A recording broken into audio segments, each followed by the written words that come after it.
Hello students, welcome back to my channel. और आज के इस वीडियो में हम संख्याओं को संख्या रेखा पर दर्शाएंगे। और इसके पहले वाले वीडियोज में मैंने आपको फ्रैक्शन और बिना फ्रैक्शन वाला जो है क्वेश्चन जो है सॉल्व करके दिखाया था संख्या रेखा पर कैसे दर्शाते हैं, ठीक है। लेकिन इस वीडियो में जो है आपको कुछ अलग देखने को मिलेगा, क्योंकि फ्रैक्शन में ज़रूर है, ठीक है, भिन्न में ज़रूर संख्या दी गई हैं। पिछले वाले वीडियोज में मैंने जो सॉल्व करके दिखाया था भिन्न, उसमें क्या था कि जो ऊपर वाली संख्या थी वो नीचे वाली संख्या से छोटी थी, लेकिन आप देख सकते हैं कि इसमें ऊपर वाली संख्या बड़ी है नीचे वाली संख्या से। और ये आप देख सकते हैं मिश्रित भिन्न में है। तो चलिए हम सॉल्व करते हैं पहले क्वेश्चन को। तो देखिए, क्वेश्चन को सॉल्व करने के लिए संख्या को संख्या रेखा पर दर्शाने के लिए हम संख्या रेखा एक खींचते हैं, ठीक है। बीच में क्या होता है, जीरो, बीच में जीरो, और बराबर दूरी पर क्या होता है, एक, दो, तीन, और इधर क्या होता है, -1, -2, और यहाँ क्या हो जाता है, -3, ठीक है। अब देखिए यहाँ क्या है, आपको 12/7। पिछले वाले वीडियोज में मैंने आपको सॉल्व करके दिखाया था, उसमें छोटी संख्या थी, लेकिन जब बड़ी संख्या देते तब क्या करेंगे।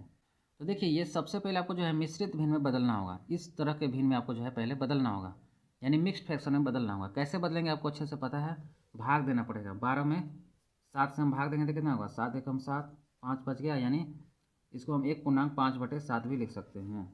12/7 इक्वल टू, इसको हम क्या लिख सकते हैं, 1/5/7। इसे हम लिख सकते हैं 1.5/7, ठीक है। तो हम यहाँ पर जो है हमने 12/7 को जो है बदल दिया मिश्रित भिन्न में। अब जो ये क्वेश्चन आपका सॉल्व होगा, यहाँ पर आपका क्या है, एक है। सबसे पहले जो आपको यहाँ पर ध्यान देना है, यहाँ पर क्या है, ठीक है, यहाँ एक है, और ये प्लस में है कि माइनस में, जाहिर सी बात है प्लस में है। तो इसका मतलब कि सॉल्व होगा तो जीरो के इस तरफ यानी दाईं तरफ होगा, धनात्मक वाले क्षेत्र में होगा, और इधर जो है ऋणात्मक वाला क्षेत्र है, ठीक है। तो हमें जो है पता चल गया कि एक है, तो यही एक के बाद यानी कि 1 और 2 के बीच जो है ये संख्या रेखा आएगा। और ये जो 5/7 है, इसको जो है इस संख्या रेखा में ये 5/7 आप इसको बांट दीजिए। इसी संख्या रेखा को आप 7 भाग में बांट दीजिए। तो नीचे आपका 7 है, ध्यान दीजिएगा नीचे कितना है, 7। तो इस वाले पोर्शन को जो हम 7 भाग में बांटेंगे, 1, 2, 3, 4, 5, 6, 7। देखिए 1, 2, 3, 4, 5, 6, 7, 7 भाग हो गया ना। तो ये एक तो आपका ये वाला है, ठीक है, और 5/7, तो यहाँ से आप गिनेंगे 1, 2, 3, 4, 5, ये वाला आपका जो है 1.5/7, ये आपका आंसर।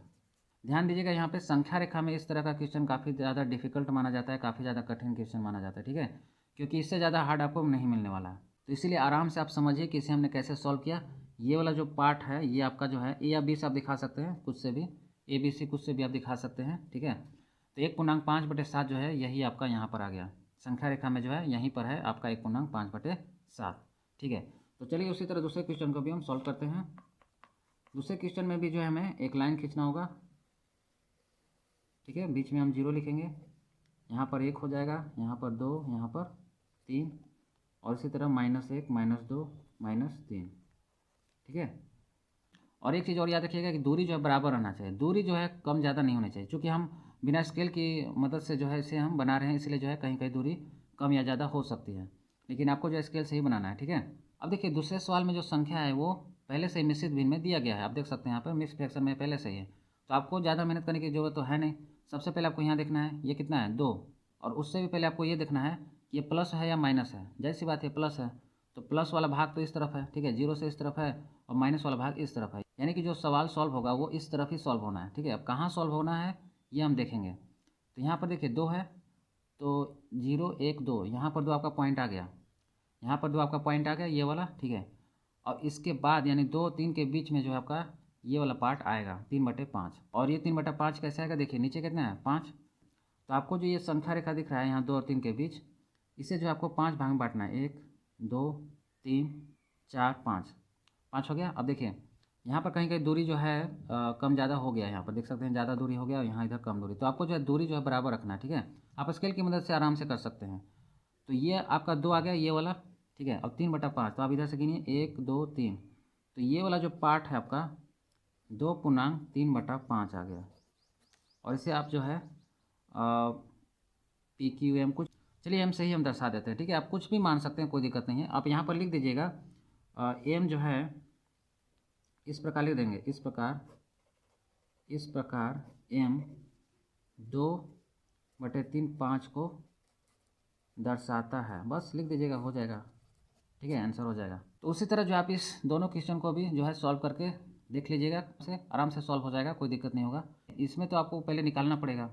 अगर इस तरह का क्वेश्चन आपको मिल जाए तो इसमें तो सबसे पहले आपको भाग देके मिश्रित भिन्न बदलना पड़ेगा, तभी तो जाकर आप सॉल्व करेंगे। लेकिन इसमें जो है पहले से ही आपको मिश्रित भिन्न में दिया गया है। -3 है तो आपको पता है 1 2 3, इधर आपको एक स्टेप और लेना पड़ेगा -4, और 3 और 4 के बीच जो है 2/7 आप कर दीजिएगा, ठीक है। और ये वाला भी क्वेश्चन आप सॉल्व कर लीजिएगा। तो मुझे उम्मीद है आपको इस तरह के सवाल में कोई परेशानी नहीं होगी। वीडियो अच्छी लगी है तो वीडियो को लाइक और चैनल को सब्सक्राइब कर लीजिएगा, ताकि इस तरह की वीडियो आप हमेशा देख सकें। तो चलिए मिलते हैं अगले वीडियो में। Thanks for watching.